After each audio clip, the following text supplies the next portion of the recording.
Part 4 of this memoranda provides for the enforcement, including false registration and licensing, professional misconduct, disciplinary proceedings of the council, suspension and cancellation, as well as matters appeal, offences of unregistered or unlicensed persons, and the obstruction of officers of the council. The Prevention of Livestock and Produce Theft Bill, Senate Bills number 12 of the year 2023, co-sponsored at the National Assembly by Honorable Rahim Dawood, is also coming up for debate this morning, where we'll be having lawmakers debating the Prevention of Livestock Produce Theft Bill.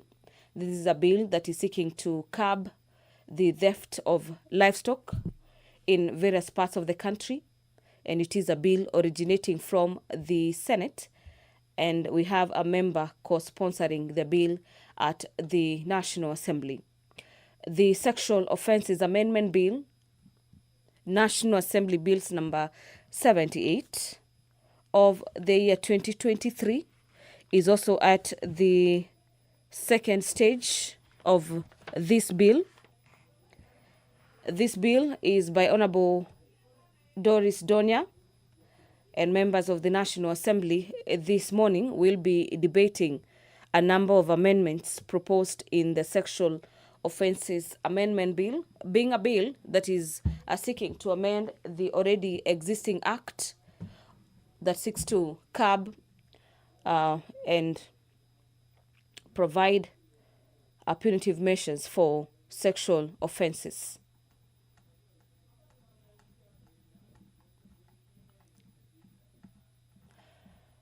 It is 5 minutes past 9:30, the time appointed for the House sitting on Wednesday morning.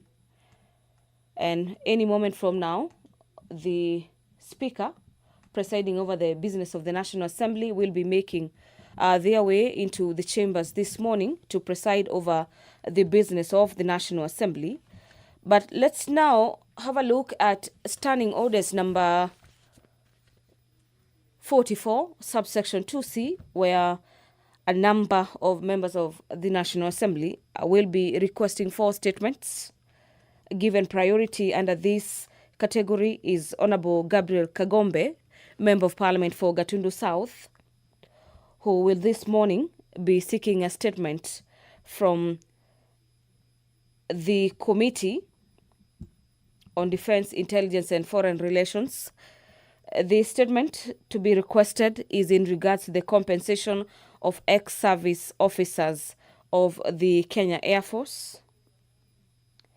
And that statement will be handled by the Committee on Defense and Foreign Relations. Member for Nandi Hills, Honorable Bernard Kitur, will be requesting for a statement.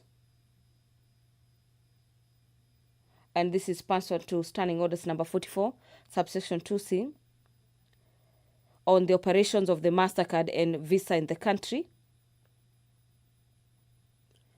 And his statement will be handled by the Committee on Finance and the National Planning.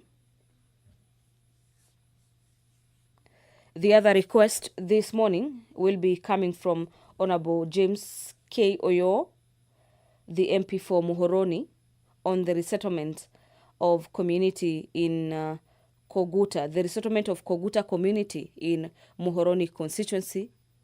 And this committee, this statement touches on the Committee on Lands,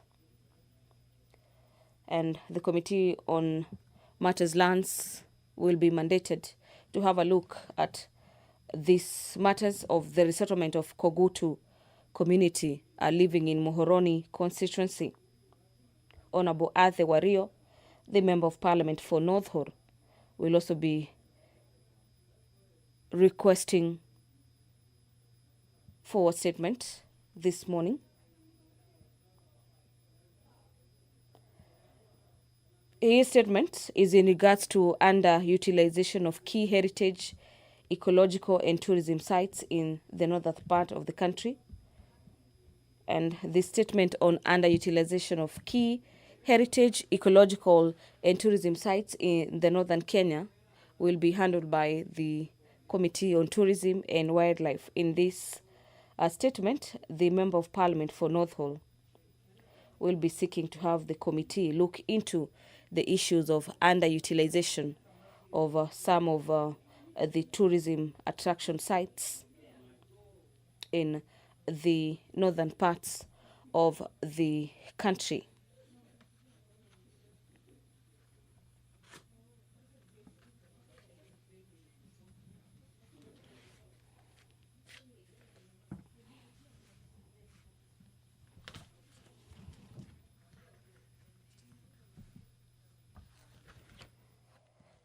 Away from the prevention of livestock and produce theft, Bill 2023, a bill that seeks to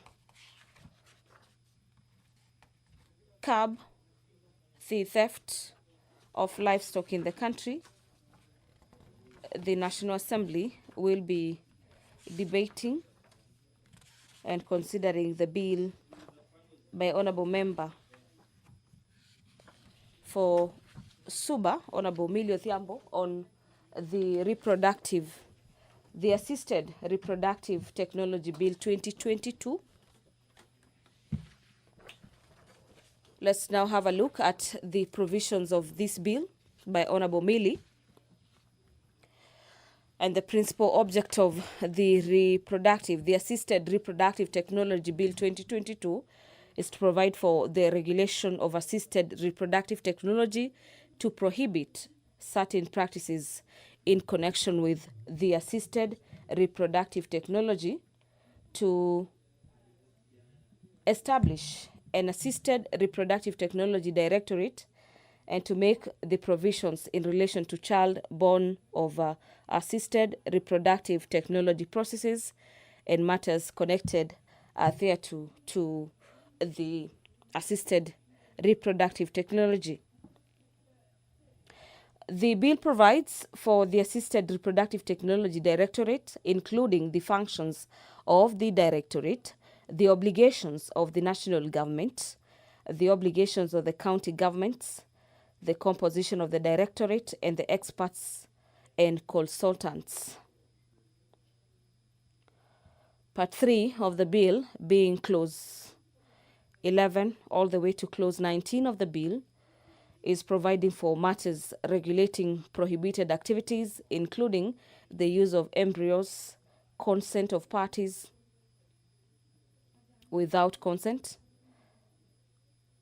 circumstances for undertaking assisted reproductive technology, and circumstances under which assisted reproductive technology is precluded, the use of embryo in a woman, the gametes obtained from a minor, and the use of gametes. Clause 20 all the way to 32 is seeking to provide for matters regulating rights of parents to donors and children.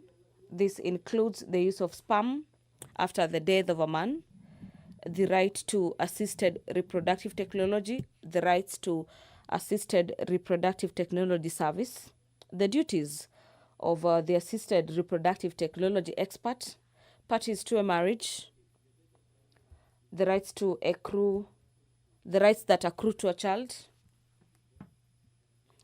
surrogate motherhood, surrogacy agreements, termination of surrogacy agreements, obligation under the surrogacy agreement, prohibition of sex selection, and the restriction on sale of human gametes and embryos, as well as prohibition of commercial artificial reproductive technology.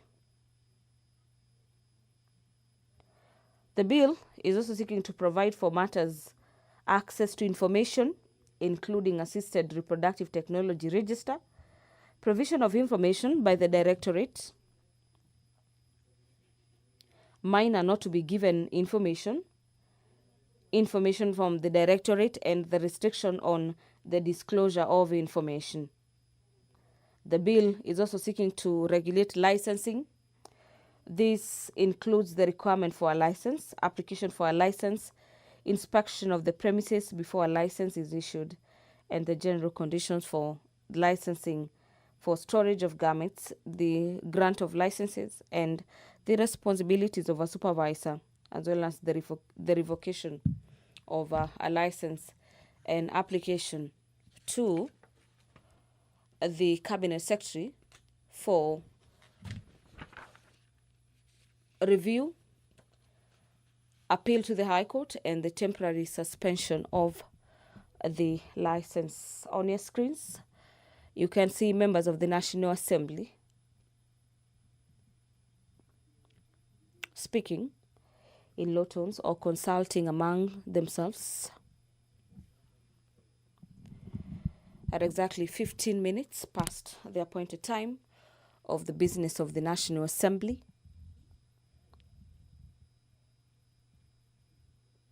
We'll be getting to understand why the business has taken some time to commence. But as we await for the chamber to commence business, this the bill that has elicited mixed reactions from members of the National Assembly on the Assisted Reproductive Technology Bill.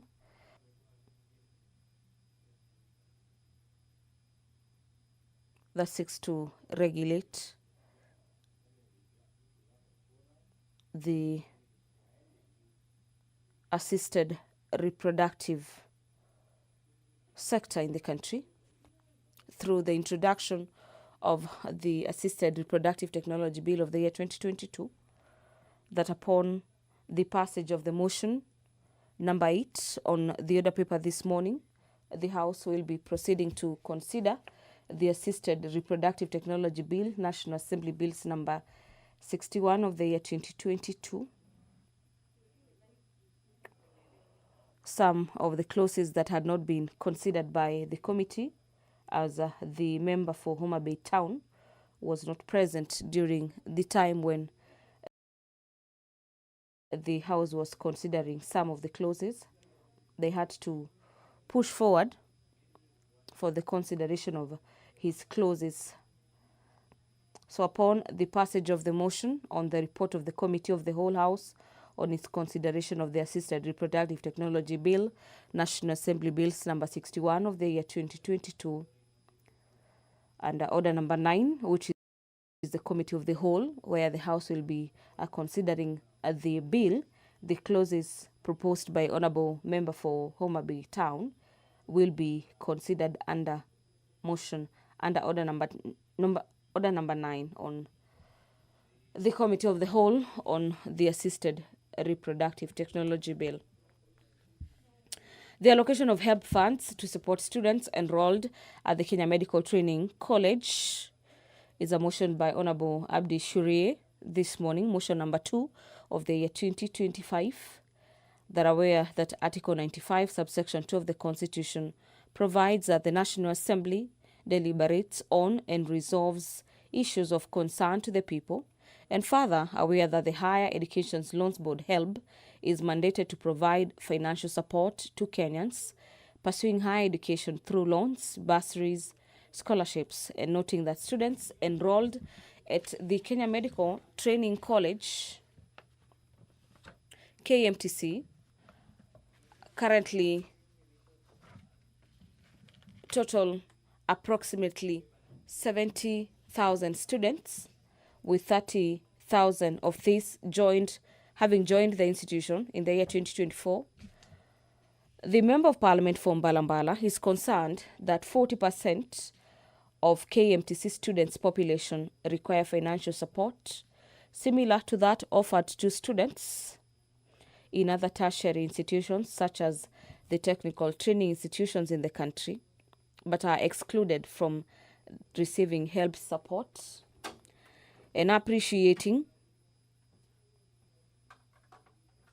that education funding plays a vital role in enhancing access to education in Kenya and hence boosting the economic growth of the country.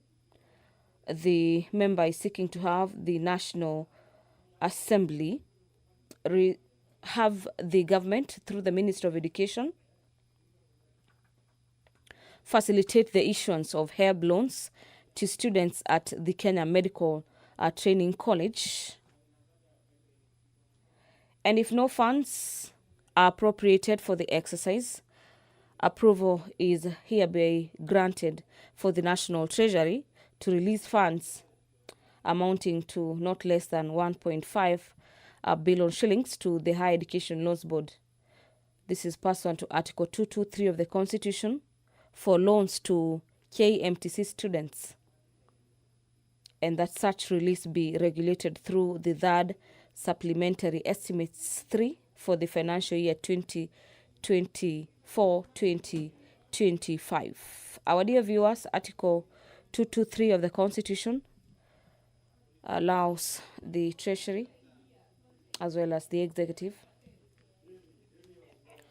to commit monies for some functions, and after the disbursement of the funds, seek the concurrence of the National Assembly on the same. And so the member of Mbalambala is dwelling his a motion or his request on the allocation of HELB to support KMTC students on Article 223 of the Constitution. The Deputy Speaker of the House, Honorable Gladys Boss, is currently in the House this morning. Allow me to hand over for this live broadcast. Enjoy your viewing.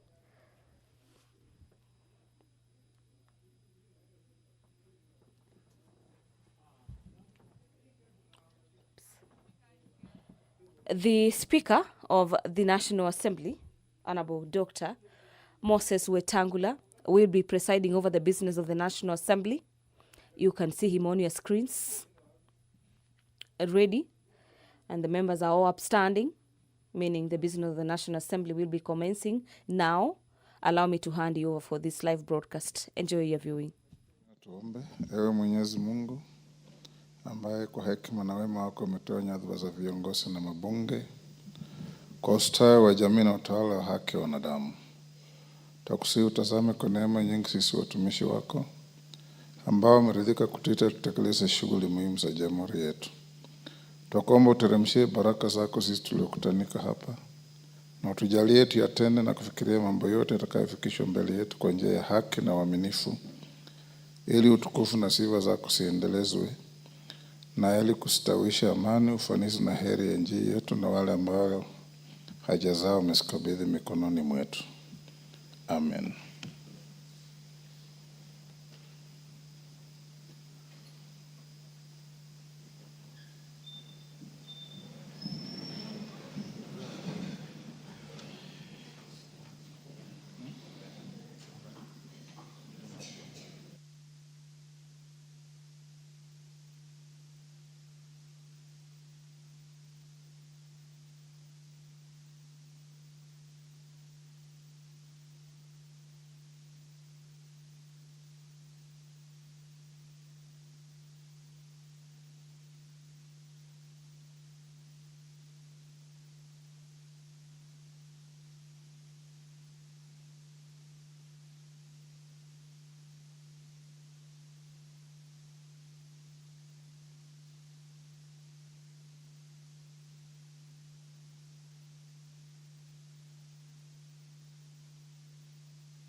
Sergeant, ring the quorum bell.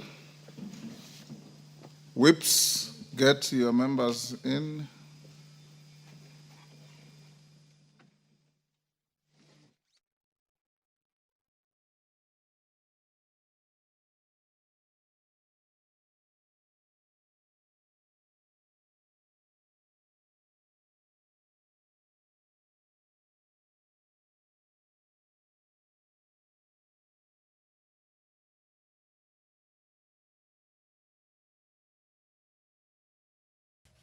The Speaker of the National Assembly, he is currently presiding over the business of the House this morning.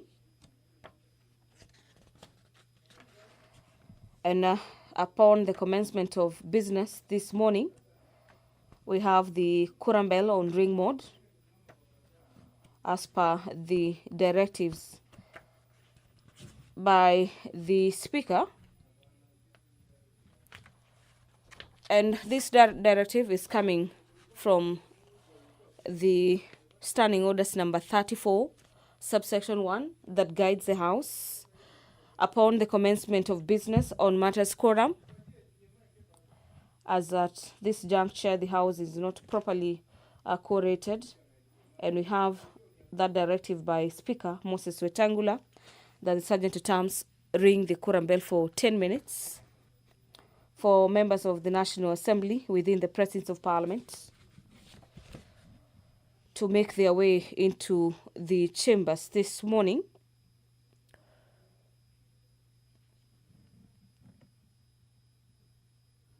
To have the House quorated to commence business.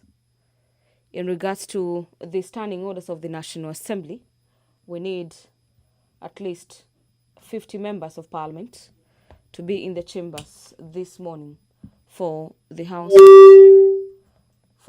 to commence with the consideration of business before it. In today's order paper, the House will be considering the Prevention of Livestock and Produce Theft Bill 2023.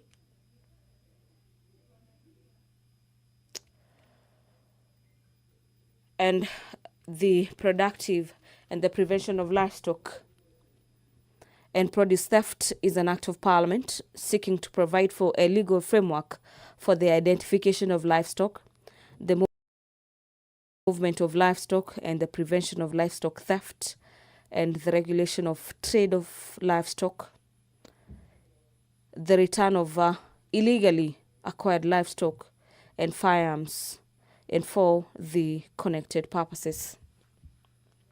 In a nutshell, this is a bill that is seeking to regulate the livestock industry.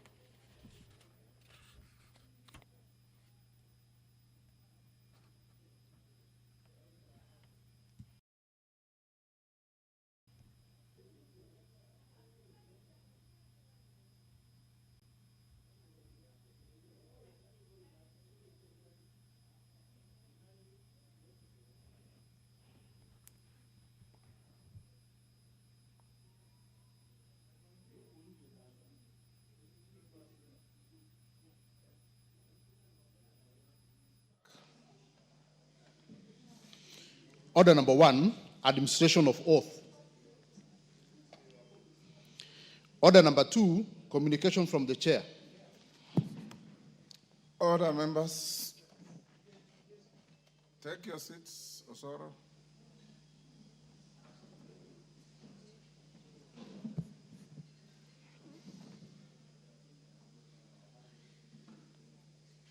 Raphael, take your seat, Baba.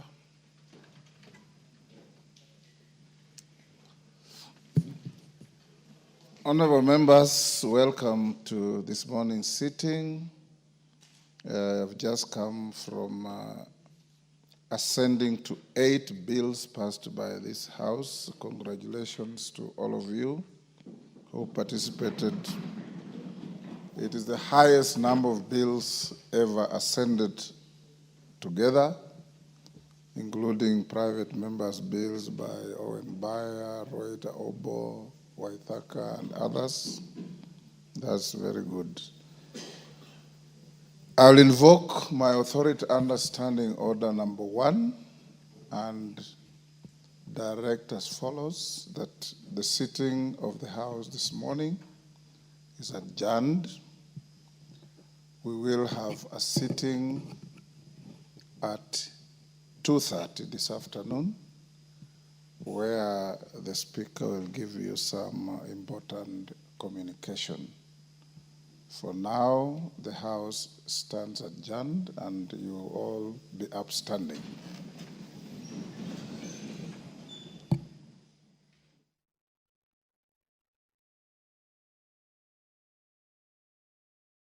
Businesses lined up this morning, you bear with the leadership and yours truly, that there'll be an opportunity to prosecute those businesses later.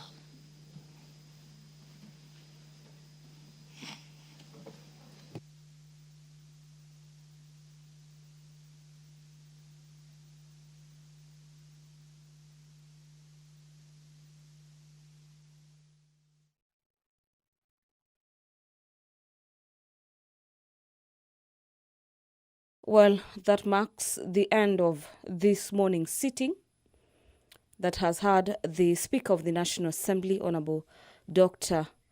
Moses Wetangula, suspending today's morning sitting at the National Assembly owing to some communications he says he'll be making to members of the National Assembly in the afternoon, when the House will be sitting during this afternoon to consider a number of business before it. And remember, during yesterday's sitting, the leader of the majority party was directed to have the Cabinet Secretary for Education appear before the House to answer to issues of delayed release of capitation funds. We'll be handing you over back to the Broadcasting House for our normal programming, and until 2:30 p.m. when the National Assembly will be resuming its afternoon sitting. Enjoy your viewing and have yourself a great day.